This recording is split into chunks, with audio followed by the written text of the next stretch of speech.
Hi hello welcome to our channel. ఈరోజు వంట ఎన్నో పోషక విలువలున్న పెసరట్టు. ఇంకెందుకు ఆలస్యం, చేసేద్దాం రండి. ముందుగా 1/4 కిలో పెసరపప్పు, 100 గ్రాముల పచ్చి బియ్యము తీసుకొని ముందు రోజు రాత్రి కడిగి నానబెట్టుకోవాలి.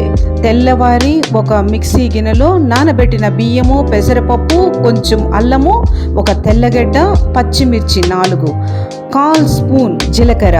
ఈ మిశ్రమాన్ని మెత్తటి పిండిలా అంటే దోశ పిండిలా రుబ్బుకోవాలి. ఇందులో ఉప్పు కొద్దిగా కలుపుకోవాలి. స్టవ్ ఆన్ చేసి దోశ పెనుము పెట్టి వేడి అయ్యాక దోశలా పోసుకొని కొద్దిగా నెయ్యి అలా పట్టిస్తే చాలు. 2 పక్కల త్రిప్పుకుంటే సరిపోతుంది.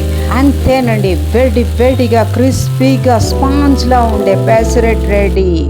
మేము white chutney, red chutney with ఆనియన్స్తో ఈ పెసరట్టు తిన్నాము. చాలా అంటే చాలా టేస్టీగా ఉంది. మీరు కూడా ట్రై చేయండి. రేపటికి వేరొక వంటతో కలుద్దాం. Have a nice day.